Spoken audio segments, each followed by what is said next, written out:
Ang gabi, kung kailan tinawag ako ng sarili kong manugang na tagabayad lang ng bill sa sarili kong pamamahay, sa harap pa mismo ng kanyang mga amiga, at ang pinakamasakit sa lahat, ang sarili kong anak, si Paolo, ay tumawa, malakas na tawa.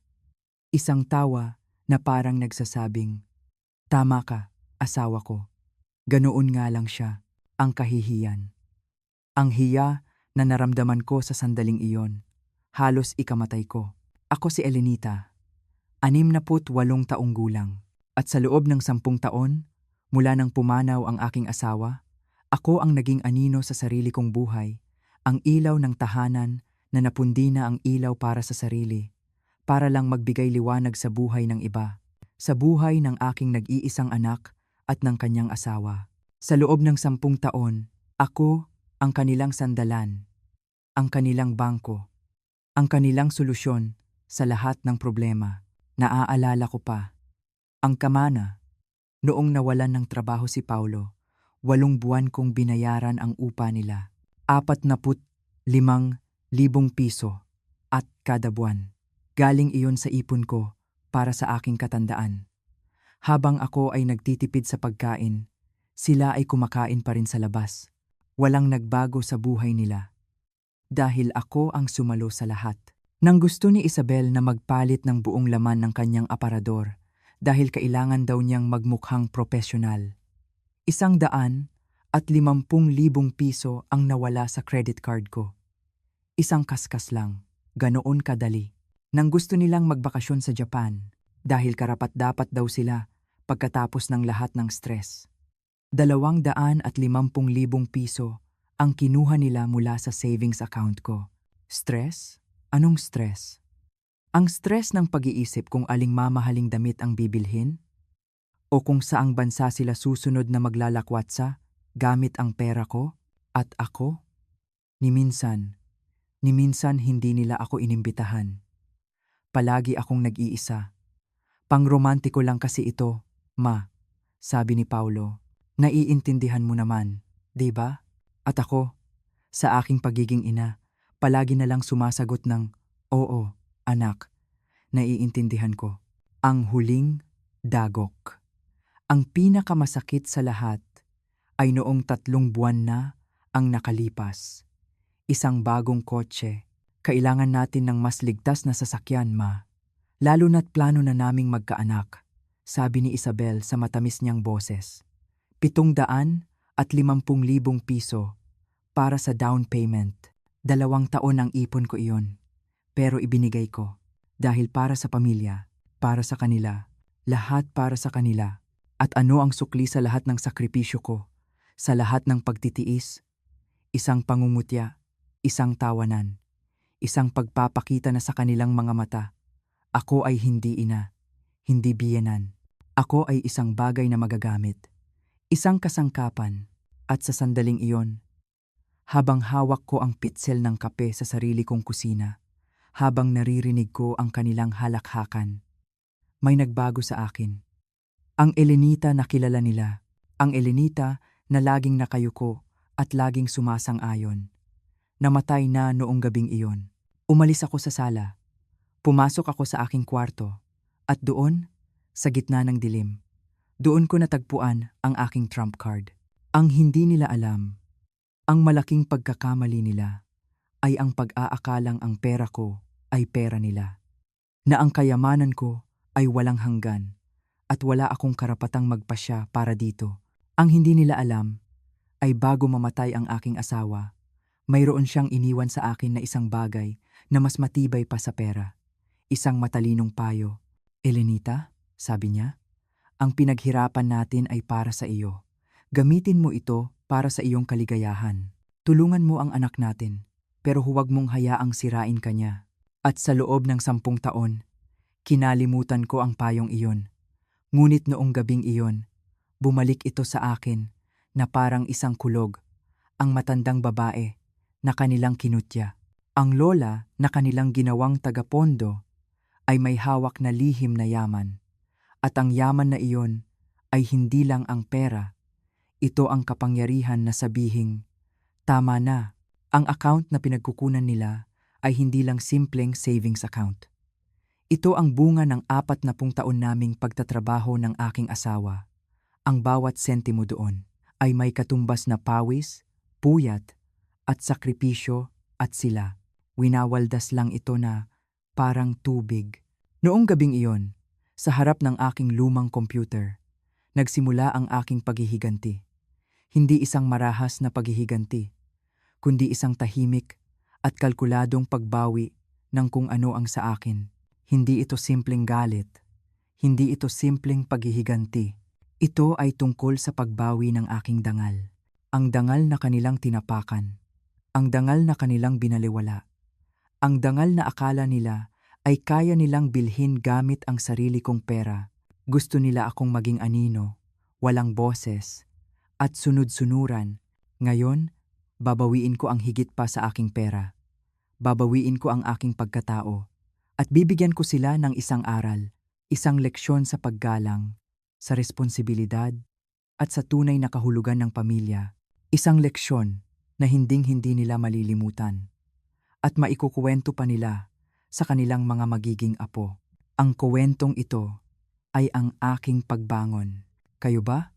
Mga kapwa ko nanay, mga lola, mga tita, naranasan nyo na bang maramdamang parang dayuhan kayo sa sarili niyong pamamahay? O parang ginagamit lang kayo para sa inyong pera? Kwentuhan niyo ako sa comments sa ibaba. Gusto kong marinig ang inyong mga saloobin. At huwag kalimutang i-comment. Saan kayo nanonood? Mula ba kayo sa Luzon, Visayas, Mindanao, o mga kapwa ko Pilipino sa ibang bansa?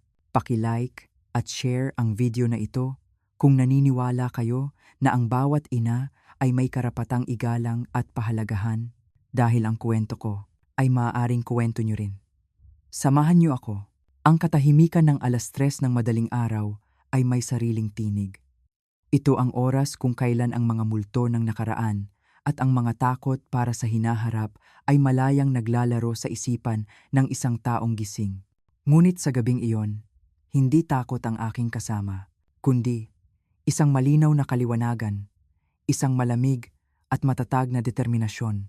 Ang bawat halakhak nila, ang bawat salitang binitiwan ng aking manugang, ay umalingaw-ngaw sa isip ko na parang isang alarmang hindi mapatahimik. Bagyado Chigiyoitra Kakhowadon. Ang matandang iyan ay magaling lang magbayad ng bill, paulit-ulit, na parang sirang plaka. At ang tawa ng sarili kong anak, iyon ang pinakamasakit. Iyon ang kutsilyong bumaon ng malalim. Sa harap ng kumikinang na screen ng aking lumang computer, naramdaman ko ang panginginig ng aking mga kamay. Ngunit hindi ito panginginig dahil sa lungkot o panghihinayang. Ito ay panginginig ng isang enerhiyang matagal ko nang hindi naramdaman. Isang galit na may direksyon. Isang galit na may layunin. Ang unang ginawa ko ay buksan ang aking online banking.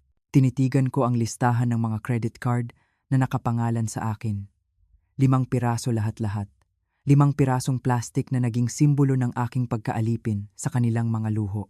Ang unang card, iyon ang ginamit ni Isabel para bilhin ang buong koleksyon ng isang mamahaling brand ng damit. Naaalala ko pa ang sinabi niya, "Ma, para ito sa aking career. Kailangan kong maging presentably, 150,000 piso. Isang iglap." Pinindot ko ang cancel card. Sa isang click, ang kapangyarihan niyang iyon ay naglaho. Naramdaman ko ang isang maliit na paggaan ng aking dibdib. Ang pangalawang card. Ito ang paborito ni Paulo. Ito ang ginagamit niya sa mga mamahaling hapunan kasama ang kanyang mga barkada sa mga bagong gadget na ipinagmamayabang niya. Ito rin ang card na ginamit nila para sa kanilang bakasyon sa Japan. Isang bakasyon na nalaman ko lang nang makita ko ang mga litrato nila sa social media, mga ngiting hindi ako kasama. Pinindot ko ulit ang cancel card. Isa-isa, pinutol ko ang mga tanikalang gawa sa plastic na gumapos sa akin sa kanila. Bawat pag-click ay isang hakbang palayo sa pagiging isang tagabayad lang. Bawat pag-click ay isang hakbang palapit sa pagiging si Elenita ulit. Pagkatapos ng mga credit card, Sunod kong pinuntahan ang joint savings account. Ang tawag nila dito ay emergency fund. Isang account kung saan ako naglalagay ng pera buwan-buwan para sa mga emergency. Ngunit ano nga ba ang mga emergency nila? Ang biglaang sale sa mall? Ang paglabas ng bagong modelo ng cellphone? O ang biglaang pagnanais na kumain sa isang fine dining restaurant? 10 taon. 10 taon ng mga peking emergency. Isinara ko ang account. Walang pag-aalinlangan. Kung magkakaroon man sila ng tunay na emergency ngayon, matututo silang harapin ito bilang mga matatanda. Ang huling hakbang ang pinakasimboliko, ang pagpapalit ng lahat ng aking password. Ang lumang password ko ay pangalan ng aking unang apo na hindi natuloy. Isang pangarap na ginamit din nila para makuha ang gusto nila. Pinalitan ko ito, ang bago kong password. Isang salita na halos nakalimutan ko na ang kahulugan. Kalayaan, kalayaan, 19058. Ang taon kung kailan ako ipinanganak. Isang paalala na ako ay isang buong tao bago pa ako naging ina, bago pa ako naging kanilang bangko. Nang matapos ang lahat, bandang 6:00 na ng umaga, sumisikat na ang araw, at ang liwanag nito ay parang may dalang bagong pag-asa. Nagtimpla ako ng kape, ang pinakamasarap na kapeng natikman ko sa loob ng maraming taon. Umupo ako sa aking paboritong silya sa beranda at pinanood ang paggising ng mundo. Ang huni ng mga ibon ay parang musika sa aking pandinig. Ang hangin ay parang humahalik sa aking pisngi. Sa kauna-unahang pagkakataon sa loob ng isang dekada, naramdaman ko ang kapayapaan. Isang malalim at tunay na kapayapaan. Alam kong ilang oras na lang, mag-uumpisa na ang bagyo. Tatawag si Paulo. Magagalit si Isabel. Sisingilin nila ako ng paliwanag. Ngunit sa pagkakataong ito, handa na ako. Ang Elenita na sasagot sa telepono ay hindi na ang Elenita na kanilang kinasanayan. Ang babaeng ito ay may hawak ng sarili niyang kapangyarihan. Dumating ang tawag sa eksaktong oras na inaasahan ko. 9:15 ng umaga. Kalalapag ko lang ng aking pangalawang tasa ng kape nang umilaw ang screen ng aking telepono. Pangalan ni Paulo. Hindi ko ito sinagot kaagad. Hinayaan kong tumunog ito. 1, 2, 3 beses. Bawat ring ay parang isang matamis na musika. Isang paalala na ako na ang may kontrol. Ako na ang may hawak ng kapangyarihan. Sa ika-4 na ring, sinagot ko ito, inilagay sa speaker mode at humigop ng aking kape. Ma, anong nangyayari? Bakit nakablock lahat ng card? Ang boses niya ay puno ng gulat at hindi maitagong panik. Rinig na rinig ko ang ingay sa kanyang background. Mga kubyertos. Mahihinang usapan. Nasa isang mamahaling lugar siya. Magandang umaga sa iyo, anak. Sagot ko. Sa isang boses na napakakalmado. Na kahit ako ay nagulat. Ma, hindi oras para magbiruan. Nandito kami sa Manila Prime. Kasama ko ang nanay ni Isabel. Birthday niya. Gusto naming mag-celebrate, pero walang gumaganang card. Nakakahiya, ma. Pinagtitinginan kami ng mga tao. Manila Prime. Ang isa sa pinakamamahaling restaurant sa buong syudad. Ang lugar na palagi nilang ipinagmamalaki sa social media. Mga pagkaing hindi ko man lang natikman, pero ako ang nagbayad. Ang ironiya. Ang sarap pakinggan. Bakit naman kayo mapapahiya? Matatanda na kayo? May trabaho? Sigurado naman akong may dala kayong sarili niyong pera? Sagot ko, habang pinipigilan ang ngiti sa aking mga labi. Wala kaming dalang sapat na cash. Ang bill namin, 10,000 piso. Paano namin babayaran to? Ma, naman, i-activate mo na ulit yung card. Kahit ngayon lang. Promise, mag-uusap tayo mamaya. Promise. Isang salita na nawalan na ng halaga dahil sa paulit-ulit nilang paggamit. Ilang promise na ba ang narinig ko sa loob ng 10 taon? Paolo, sabi ko, at sa pagkakataong ito, may diin na sa aking boses. Tapos na. Ang mga card na iyon ay kinansela ko na. Lahat, ang joint account, isinara ko na. Ang pera ko ay pera ko na ulit. Natahimik siya sa kabilang linya. Rinig ko ang kanyang mabigat na paghinga. Marahil ay sinusubukan niyang iproseso ang lahat ng sinabi ko. Ano? Bakit? Anong ginawa namin? Talaga anak? Itatanong mo yan? Narinig kitang tumawa kahapon. Narinig kitang tumawa habang tinatawag ako ng asawa mo na tagabayad lang ng bill.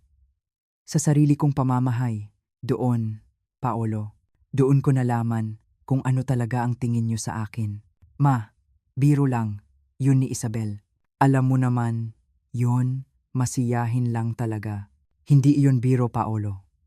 Iyon ang katotohanan na isinampal niyo sa mukha ko. Sa loob ng 10 taon, tiniis ko ang pagiging ATM niyo. Pero ang hindi ko matitiis ay ang kawalan ng respeto, ang kawalan ng utang na loob. Ma, please, nasa public kami. Nandito ang biyenan ko. Anong sasabihin ko sa kanya? Anong gagawin namin? Maghuhugas ng pinggan? Ang desperasyon sa kanyang boses ay musika sa aking pandinig. Ito ang tunog ng isang taong unang beses humarap sa konsekwensya ng kanyang mga gawa. Aba, magandang ideya yan, sabi ko. Para malaman niyo ang pakiramdam ng magtrabaho para sa inyong kinakain. O kaya, tawagan mo ang mga kaibigan mo. O kaya, mangutang ka sa biyenan mo. Diskartehan mo, Paulo, 35 anyos ka na. Oras na para matuto kang tumayo sa sarili mong mga paa. Ang lupit mo, ma. Hindi kita kilala.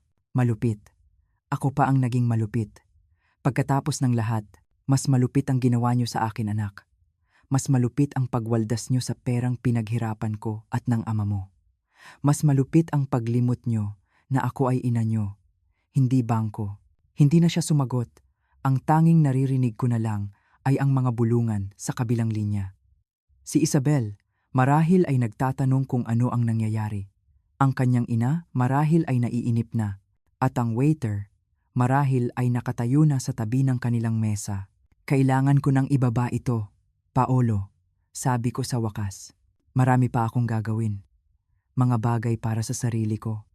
Mag-ingat ka. At bago pa siya makasagot, ibinaba ko na ang telepono. Ang katahimikan sa aking kusina ay napakasarap. Ngunit alam ko, hindi pa ito tapos. Ito ay simula pa lamang. Hindi nagtagal. Ang katahimikan ay binasag ng tunog ng isang sasakyan na humarurot papasok sa aking driveway. Alam na alam ko ang tunog na iyon. Ang kotse na ako ang nagbayad ng down payment.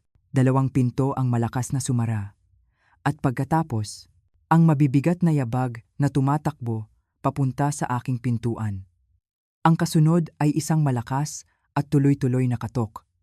Isang katok na puno ng galit at pagkaapura. Ma, buksan mo to! Kailangan nating mag-usap. Boses ni Paulo. Iba na ang tono niya ngayon. May halong galit na. Hindi ako kumilos mula sa aking kinauupuan sa beranda. Tahimik akong nagmamasid sa mga ibon na kumakain sa feeder na inilagay ko noong 1 taon. Nakakatuwa. Kung paano ang mga simpleng bagay sa buhay ay nagkakaroon ng bagong kahulugan kapag mayroon ka ng kapayapaan ng isip. Elenita, alam naming nandyan ka. Itigil mo na yang pagiging isip bata mo at harapin mo kami. Sigaw naman ni Isabel. Ang boses niya ay matinis at nanggagalaiti. Harapin sila. Ako pa ang kailangang humarap sa kanila, na para bang ako ang may kasalanan. Lalong lumakas ang mga katok. Hindi na lang kamao ang ginagamit nila. Naririnig ko na ang tunog ng sapatos na tumatama sa matibay kong pintuan na gawa sa nara. Ang pintuan na ang aking yumaong asawa pa ang nagkabit. Kinuyom ko ang aking mga palad. Isang bahagi sa akin ang gustong sumigaw pabalik. Ngunit pinigilan ko ang aking sarili. Ang katahimikan. Ang katahimikan ko, ang aking sandata. Nakakahiya. Ginawa mo kaming pulubi sa harap ng lahat. Sigaw ulit ni Isabel. Kinailangan pang magbayad ang nanay ko para sa tanghalian namin.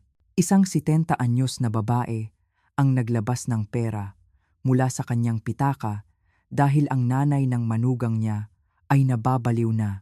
Ayun, kaya pala, ang kanyang ina ang sumagip sa kanila.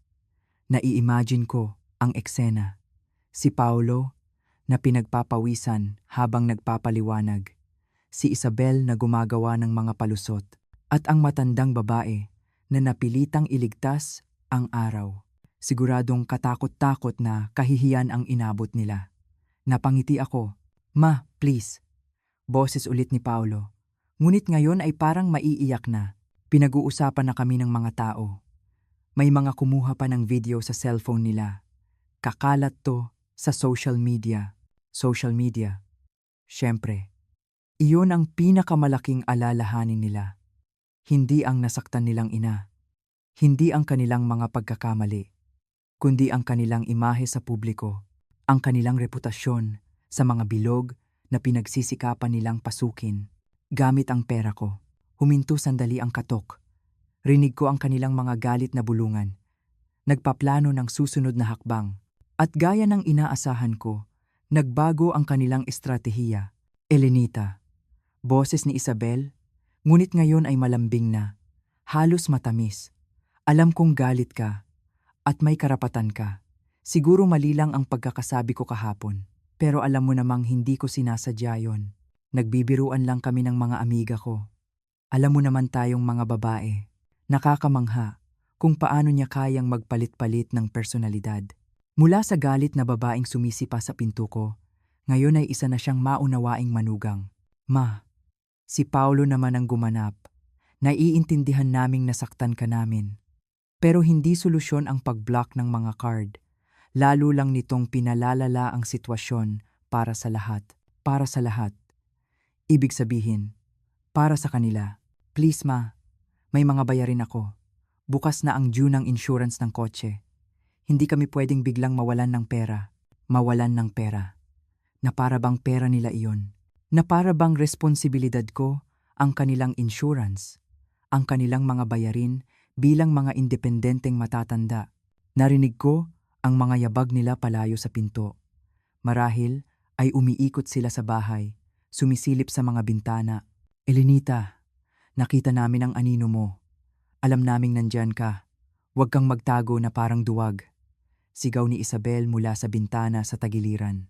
Duwag. Lumabas na naman ang tunay na Isabel, ang babaeng lumalabas kapag hindi na gumagana ang kanyang matatamis na salita. Dahan-dahan akong tumayo. Naglakad ako papunta sa bintanang iyon. Hinawi ko ang kurtina nang sapat lang para makita niya ako. Nagtama ang aming mga mata. Ang kanyang ekspresyon ay nagbago mula sa galit, tungo sa ginhawa, at pagkatapos ay sa peking ngiti na alam ko. Ayan ka lang pala, sabi niya, na para bang isang nawawalang bata ang kanyang nakita. Halika na, buksan mo na ang pinto para makapag-usap tayo bilang isang pamilya. Tinitigan ko siya ng matagal. Pagkatapos, dahan-dahan. Isinara kong muli ang kurtina. Narinig ko ang kanyang tili ng pagkabigo na sinundan ng malalakas na kalampag sa bintana, ngunit hindi na ako natinag. Bumalik ako sa aking beranda at umupo. Ang kanilang mga sigaw at kalampag ay nagpatuloy pa ng halos 1 oras, ngunit unti-unti itong humina. Hanggang sa, ang tanging narinig ko na lang ay ang pagsara ng mga pinto ng kotse at ang tunog ng makina na papalayo. Sa wakas, tahimik na ulit. Ang aking bahay ay akin na ulit. Inakala kong ang kanilang pag-alis ay magbibigay sa akin ng ilang araw na kapayapaan. Nagkamali ako. Kung hindi nila ako makuha sa dahas, susubukan nila sa ibang paraan. Kinabukasan, nagsimula ang pag-atake mula sa iba't ibang direksyon. Ginamit nila ang kanilang pinakamalakas na sandata. Ang pamilya, ang unang tumawag ay ang aking kapatid na si Cora, na nakatira sa probinsya. Halatang-halata na isang panig lang ng kuwento ang narinig niya. Elenita, kapatid, tumawag sa akin si Paulo. Nag-aalala siya ng husto, sabi niya. Kakaiba daw ang mga kinikilos mo. Pinutulan mo daw sila ng pera sa gitna ng isang restoran. Ayos ka lang ba? May sakit ka ba? Ayos na ayos ako, Cora. Sagot ko, kalmado ngunit may diin. Mas maayos pa kaysa sa maraming taon na lumipas. Pero hindi ko maintindihan. Bakit mo gagawin yun? Ang bait-bait mo palagi sa pamilya mo. Laging bukas ang palad mo. Siguro, iyon na nga ang naging problema, Cora, sabi ko. Masyado akong naging bukas palad sa loob ng masyadong mahabang panahon. Pero pamilya mo sila, sabi ni Isabel. Pinarurusahan mo daw sila dahil sa isang simpleng biro na hindi mo nagustuhan. Isang simpleng biro. Napakagaling talaga ni Isabel magbaluktot ng katotohanan. Cora, tanungin kita, naranasan mo na bang maramdaman na para kang ATM ng mga anak mo? Natahimik siya sandali. Hindi naman. Bakit mo natanong? Dahil ganoon mismo ang nararamdaman ko. At kahapon, doon ko lang tuluyang naunawaan. Ang mga magulang, normal lang na tumutulong sa anak. Pero normal ba na bayaran ang upa ng anak mong may asawa at trabaho na? Normal ba na pondohan ang kanilang mga bakasyon habang ikaw ay naiiwan mag-isa sa bahay? Normal ba na pagtawanan kanila dahil sa pagiging mapagbigay mo? Hindi na siya nakasagot ng diretsyo. Alam kong naintindihan niya ang punto ko, ngunit ang katapatan niya ay nahahati. Pagkatapos ng tawag na iyon, nagpa siya akong pansamantalang tanggalin sa saksak ang aming landline. Ngunit mayroon pa silang ibang paraan. Hapon na nang makatanggap ako ng tawag sa aking cellphone mula sa isang numerong hindi pamilyar. Sinagot ko ito.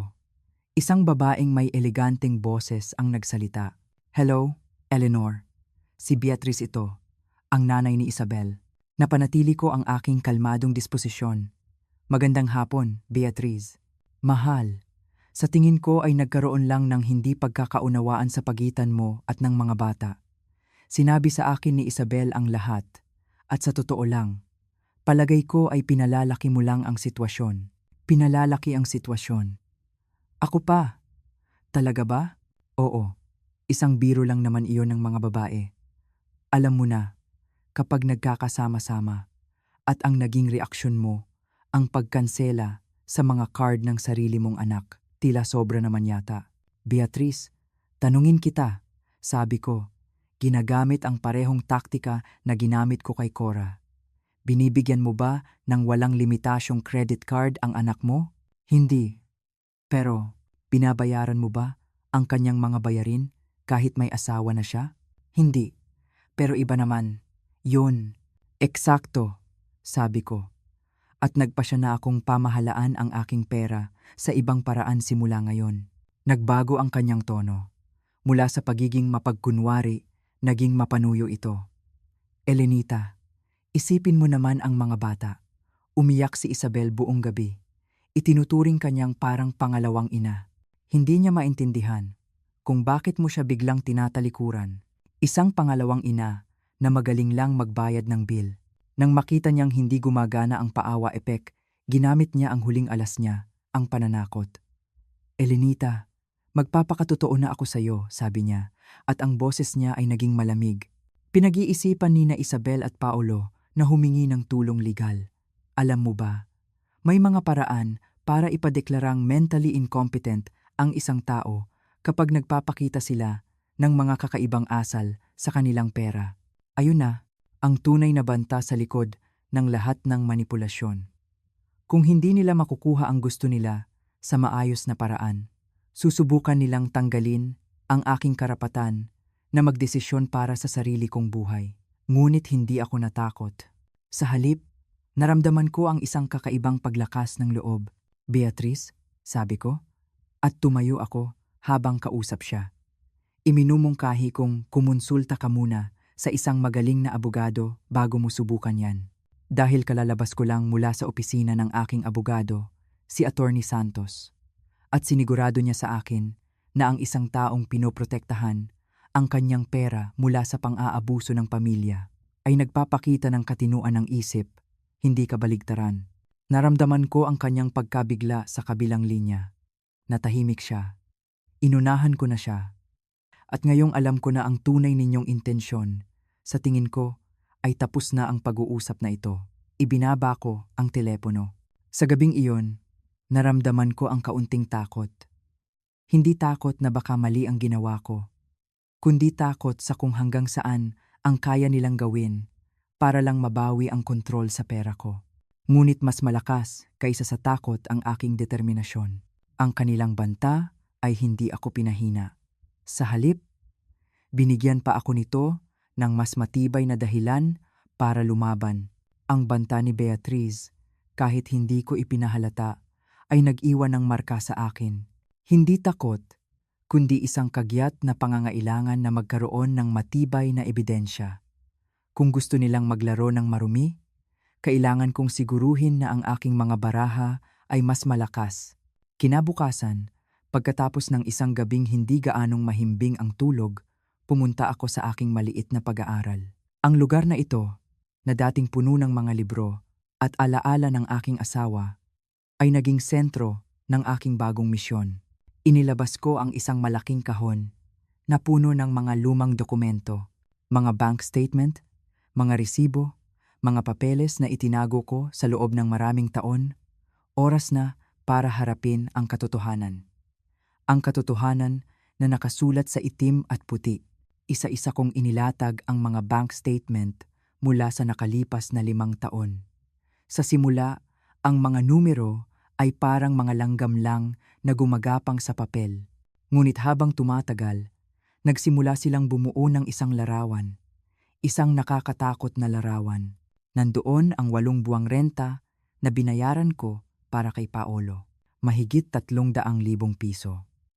Nandoon ang 150,000 piso para sa mga damit ni Isabel. Nandoon ang 250,000 piso para sa kanilang bakasyon sa Japan. Nandoon ang 750,000 piso para sa down payment ng kanilang kotse. At hindi pa kasama doon ang mga maliliit na gastos. Ang mga hapunan na nagkakahalaga ng 10,000, ang mga gadget na nagkakahalaga ng 50,000, ang mga grocery na hindi naman para sa aking bahay. Kumuha ako ng calculator at isang notebook. Dahan-dahan kong sinimulang itali ang lahat. Bawat numero na aking ini-input ay parang isang maliit na kirot sa aking puso. Hindi dahil sa pera, kundi dahil sa kung ano ang kinakatawan nito. Bawat piso ay isang piraso ng aking sakripisyo. Bawat piso ay isang pangarap na ipinagpaliban ko para sa aking sarili. Isang maliit na biyahe, isang bagong muwebles, o kahit isang simpleng damit na matagal ko nang gusto. Pagkatapos ng halos 3 oras, nakuha ko ang kabuuan.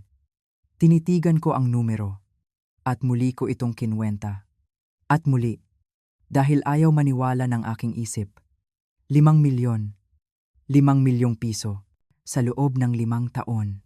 Halos kalahati ng lahat ng ipon na iniwan sa akin ng aking asawa, ang pondong dapat sana ay para sa aking kalusugan at kapayapaan sa aking pagtanda. Napahawak ako sa aking dibdib. Ang bigat ng numerong iyon ay parang dumagan sa akin. 5 milyon. At ang kapalit, isang pangungutya at isang tawa. Isinara ko ang aking mga mata at huminga ng malalim. Ang sakit ay nandoon, ngunit kasabay nito, isang bagong kalinawan. Hindi na ito isang pakiramdam lang. Ito ay isang katotohanan. Isang katotohanan na nagkakahalaga ng 5 milyong piso. Itinabi ko ang notebook. Ito na ang aking ebidensya. Kinailangan ko ng hangin. Lumabas ako sa aking hardin, bitbit ang aking tasa ng kape. Doon ko natagpuan ang aking kapitbahay, si Tita Susan, na nag-aalaga ng kanyang mga halaman. Si Susan ay isang biyuda rin, tulad ko. At sa loob ng maraming taon, kami ay nagkaroon ng isang tahimik na pagkakaibigan sa ibabaw ng aming bakod. Magandang umaga, Elenita, bati niya, at may bakas ng pag-aalala sa kanyang mga mata. Narinig ko ang ingay dito noong isang araw. Ayos ka lang ba? Sa hindi ko malamang dahilan, gumaan ang aking pakiramdam sa kanyang tanong.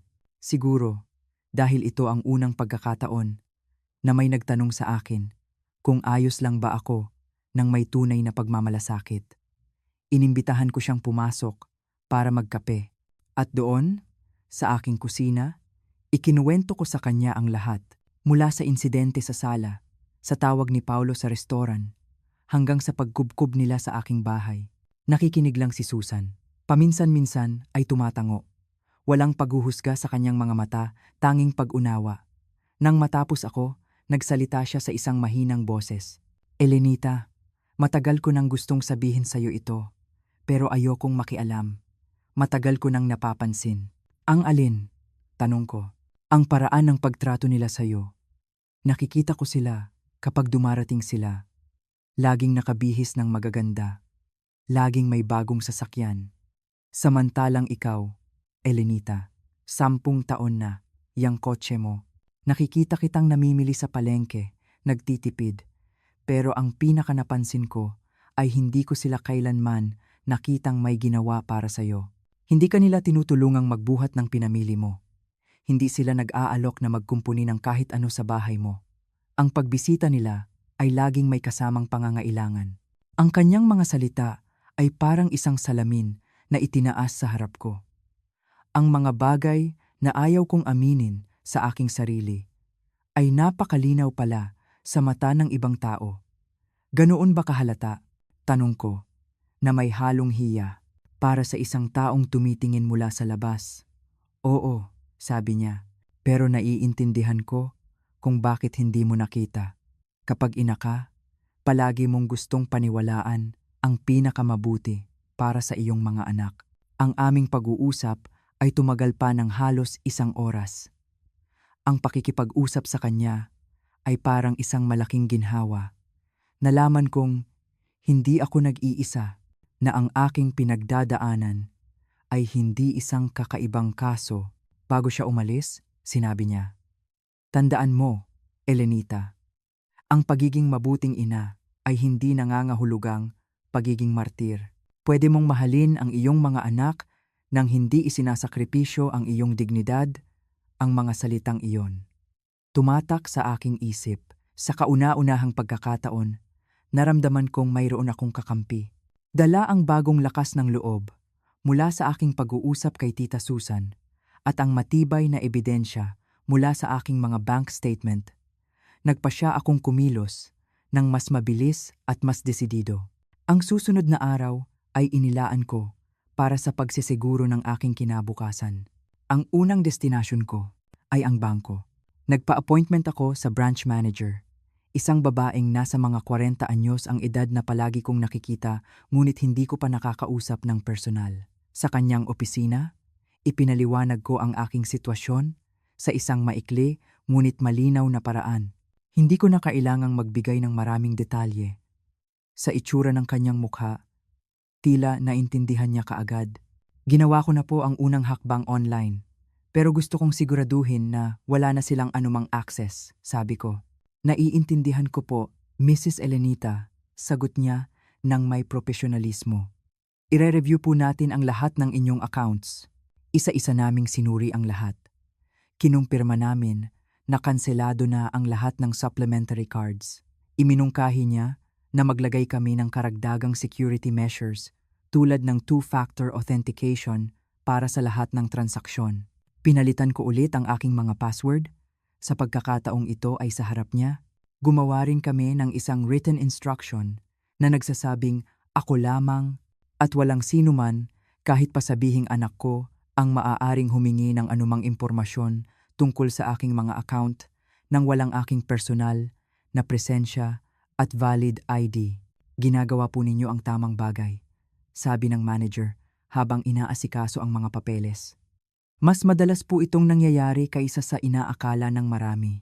Ang financial abuse sa mga nakatatanda, lalo na mula sa kamag-anak, ay isang malungkot na katotohanan. Ang pagprotekta nyo sa inyong sarili ay hindi pagiging makasarili. Ito po ay karunungan. Umalis ako sa bangko na may pakiramdam ng seguridad.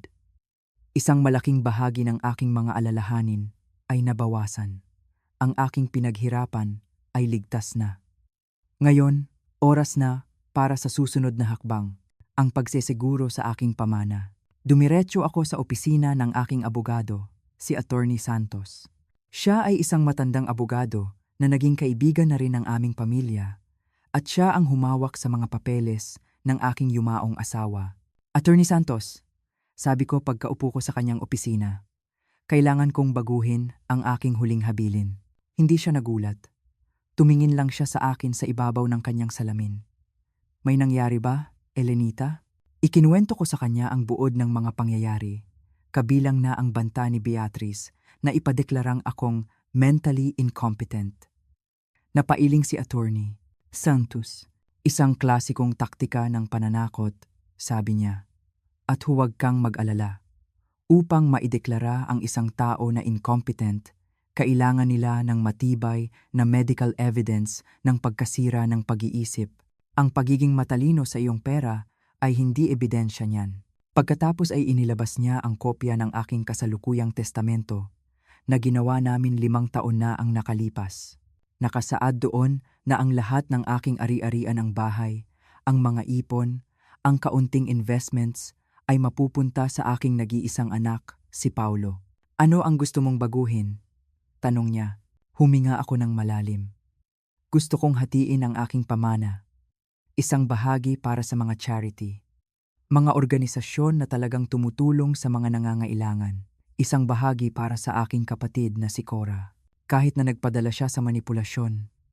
Alam kong hindi niya ako hiningan ng kahit ano sa buong buhay niya. At para kay Paulo, nag-isip ako sandali. Para kay Paulo, sapat lang para malaman niyang hindi ko siya itinakwil dahil sa galit. Pero hindi sapat para makapamuhay siyang muli nang hindi nagtatrabaho. Mayroon ka bang porsyentong nasa isip? 50% sa charity, 30% kay Cora, at 20% kay Paulo. Pero may kondisyon. Anong kondisyon? Tanong ni Attorney Santos, na may interes sa kanyang mga mata.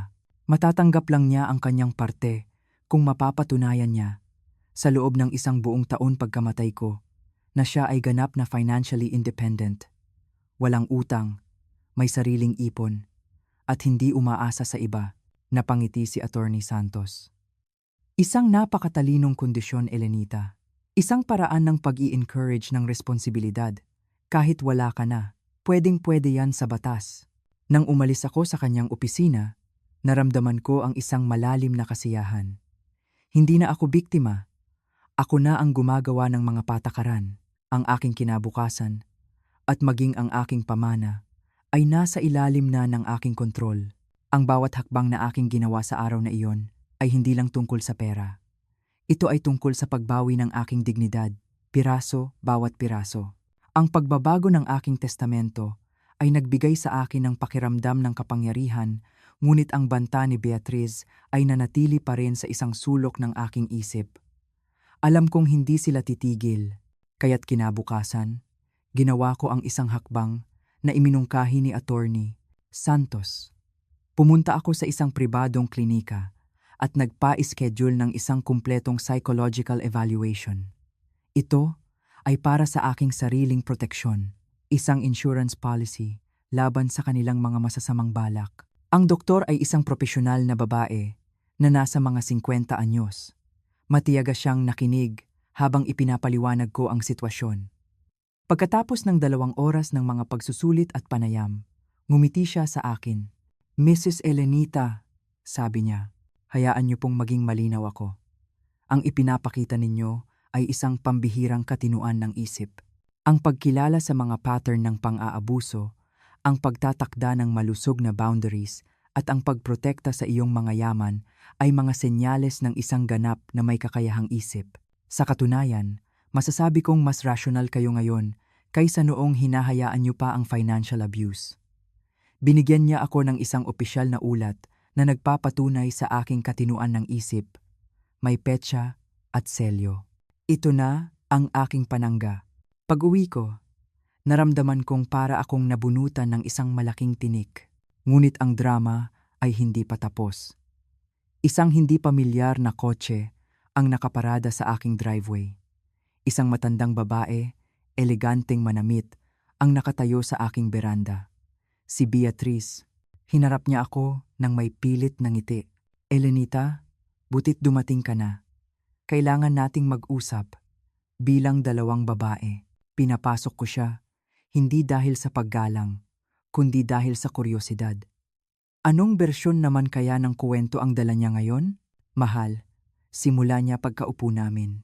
Alam kong nagkaroon ng hindi pagkakaunawaan. Sinabi sa akin ni Isabel ang lahat, at sa totoo lang, sa tingin ko ay pinalalaki mo lang ang sitwasyon, ang mga salitang ito. Narinig ko na, ngunit ngayon, may dala na akong kumpiyansa. Beatriz, sabi ko ng mahinahon.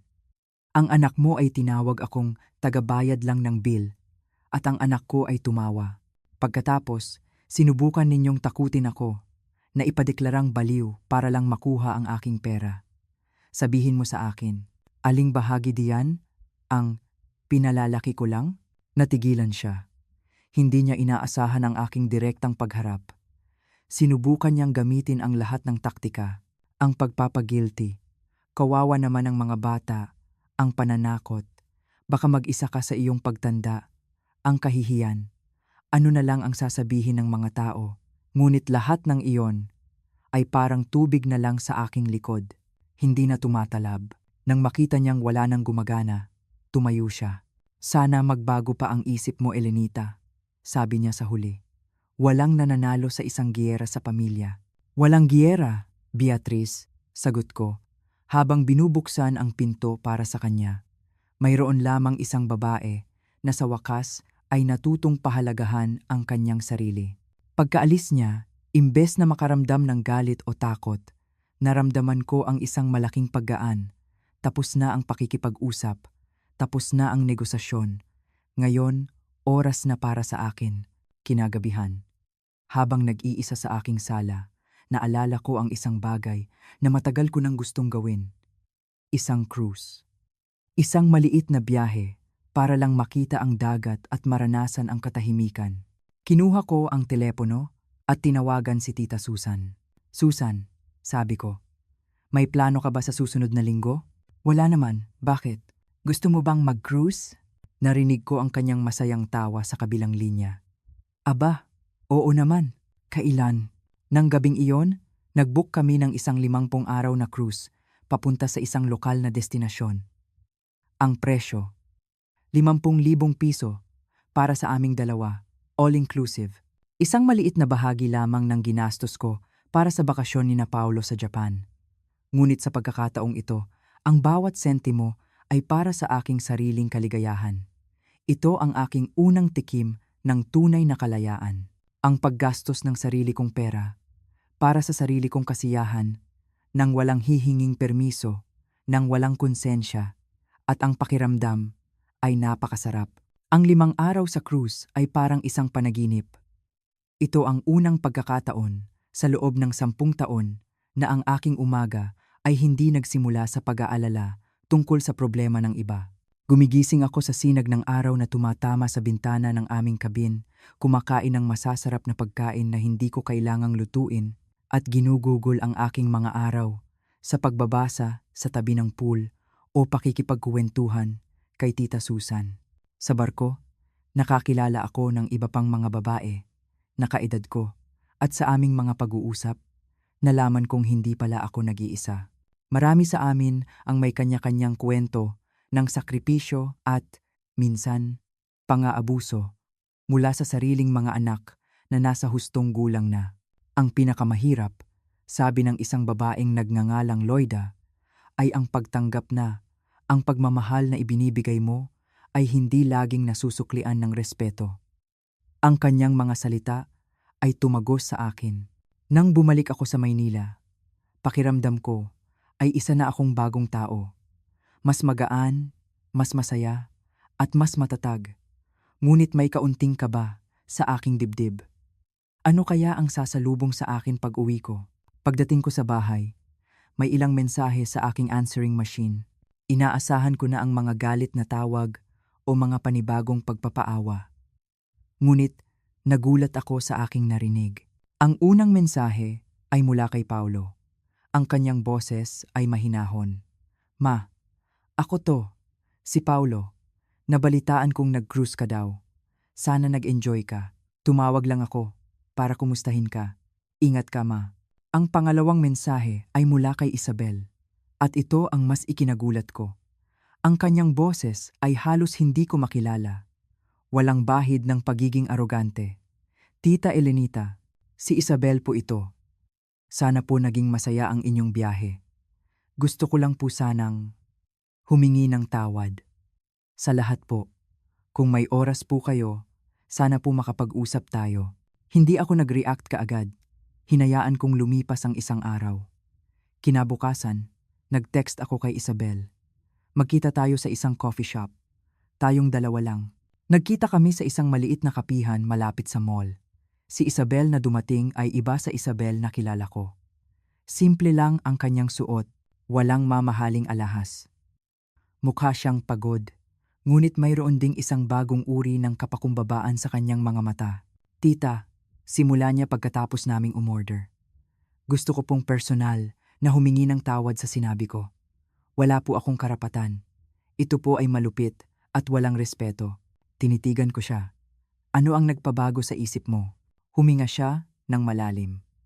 Ang kahihiyan po sa restoran. Pero hindi lang po yun.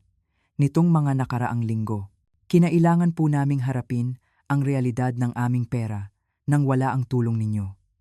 At doon ko po natuklasan ang isang nakakatakot na bagay. Ano yon? Na hindi po namin alam kung paano mamuhay ayon sa aming kinikita. Sa loob ng maraming taon, namumuhay kami na parang mayaman. Dahil kayo po ang laging sumasalo sa pagkakaiba ng aming kita at ng aming gastos.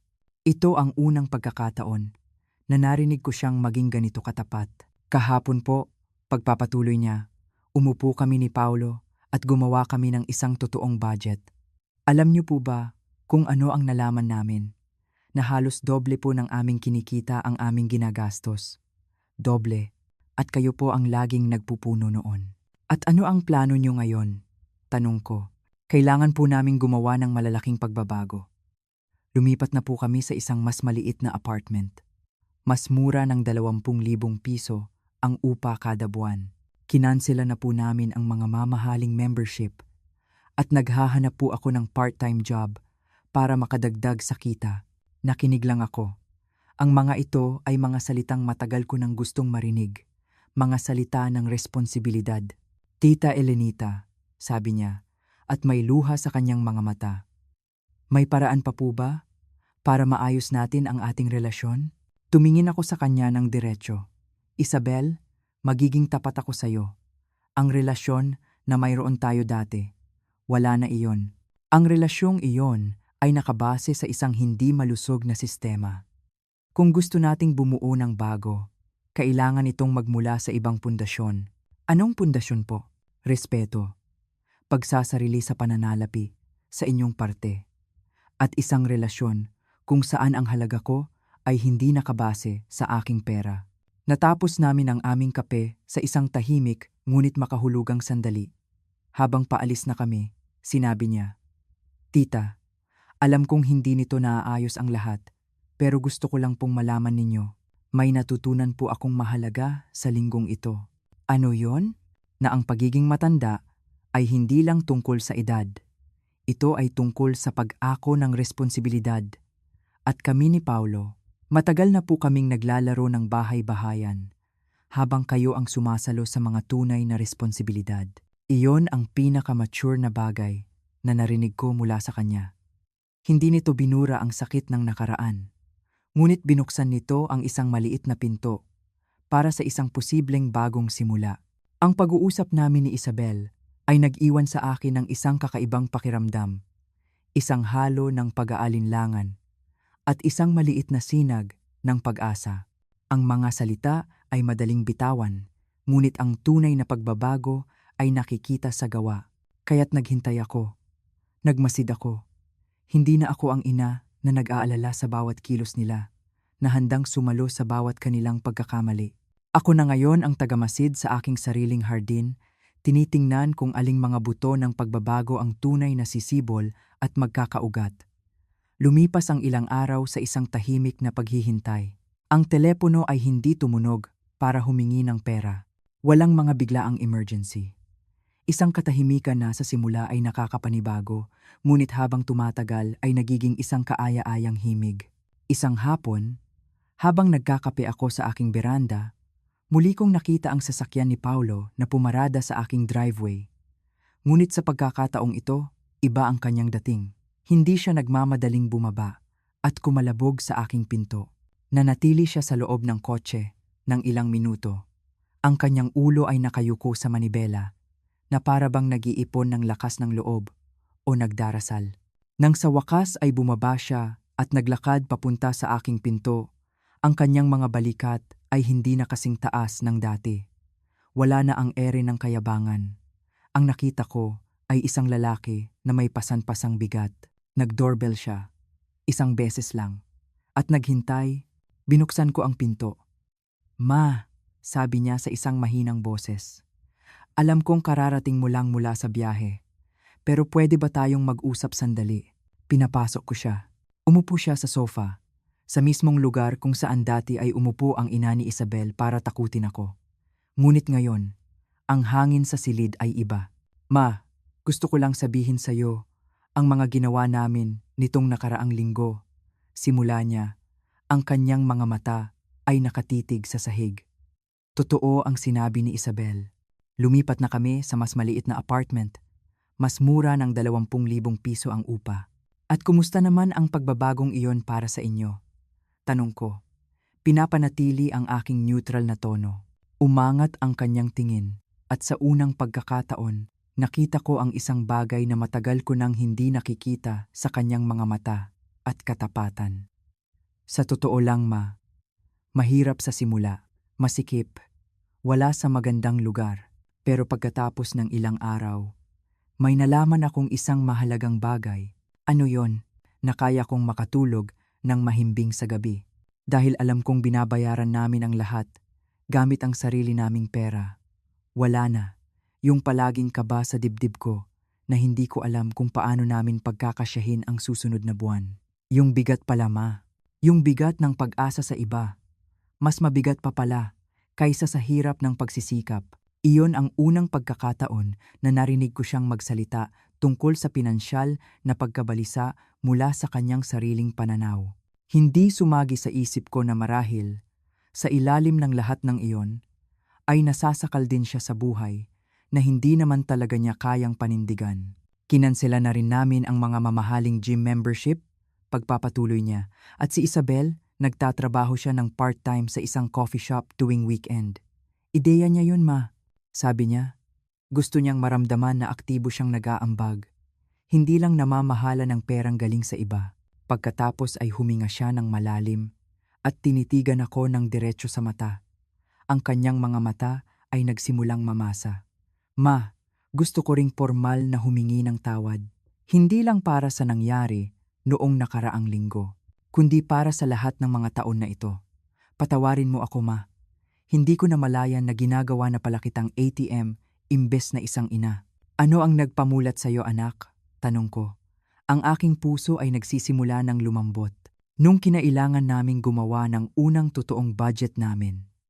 Doon ko nalaman na wala pala akong ideya kung magkano talaga ang tunay na gastos para mabuhay.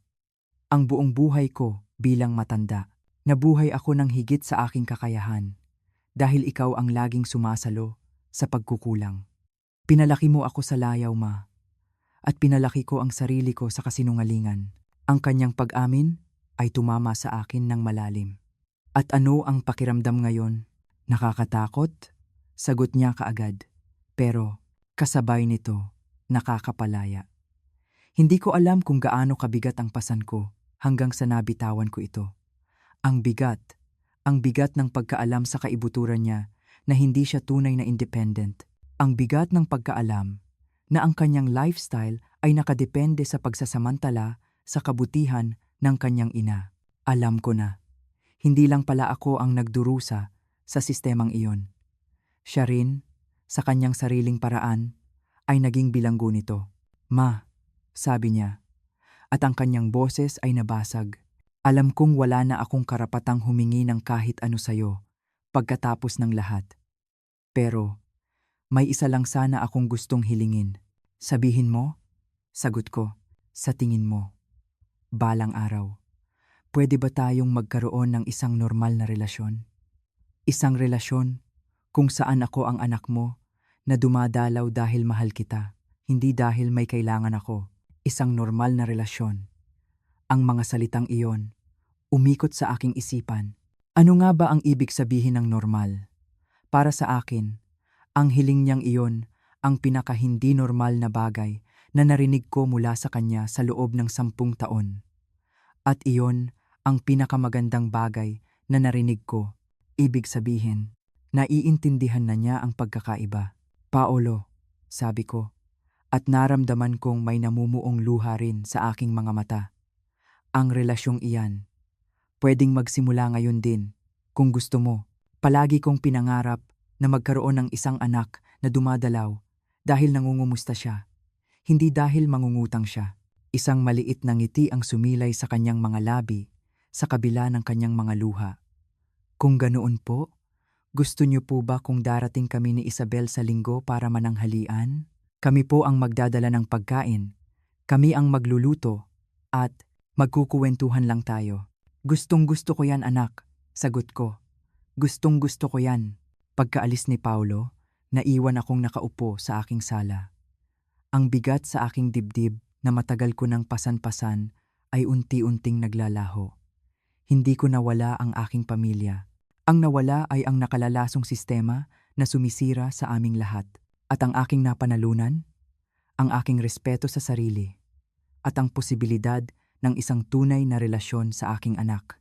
Kinagabihan, tinawagan ko si Attorney Santos. Abogado, si Elenita ito. Gusto ko sanang baguhin ulit ang aking testamento. Sigurado ka, Elenita? Opo, sigurado na ako. Pagkatapos ng pag-uusap namin ni Paulo, ibang paraan na ang naisip ko. Imbes na isang parusa, gagawin ko itong isang gantimpala para sa pinatunayang pagbabago. Gusto kong gumawa ng isang tiered na habilin, paliwanag ko. Ang orihinal na plano, 20% para kay Paulo, ay mananatili. Ngunit kung mapapatunayan niya ang tunay na kalayaan sa pananalapi sa loob ng 2 magkasunod na taon, makakatanggap siya ng karagdagang porsyento. Kung maipagpapatuloy niya iyon sa loob ng 5 taon, isa pang karagdagan. Ngunit kung babalik siya sa kanyang dating gawi, babalik tayo sa orihinal na plano. Isang matalinong istruktura, Elenita, sabi ng abogado. Nagbibigay ito ng insentibo para sa pangmatagalang pagbabago. Nang ibaba ko ang telepono, napagtanto ko. Sa unang pagkakataon sa loob ng maraming taon, ang aking pagpaplano para sa hinaharap ay nakabase na sa pag-asa, hindi sa takot. Pag-asa na ang aking anak ay tunay na natuto. Pag-asa na ang aming relasyon ay kayang maghilom. Lumabas ako sa aking beranda at tumingala sa mga bituin. Sa di kalayuan, narinig ko ang mahinang lagaslas ng tubig mula sa fountain na ipinagawa ko sa aking hardin. Isang maliit na luho na ipinagkaloob ko sa aking sarili. Ngayon, alam ko na ang sagot. Palagi akong karapat-dapat. Karapat-dapat na bigyan ang aking sarili ng parehong pagmamahal at pag-aaruga na ibinibigay ko sa iba. Inabot ako ng 68 taon para matutunan ang aral na iyon. Ngunit sa wakas, natutunan ko na. At hinding-hindi ko na ito muling kalilimutan.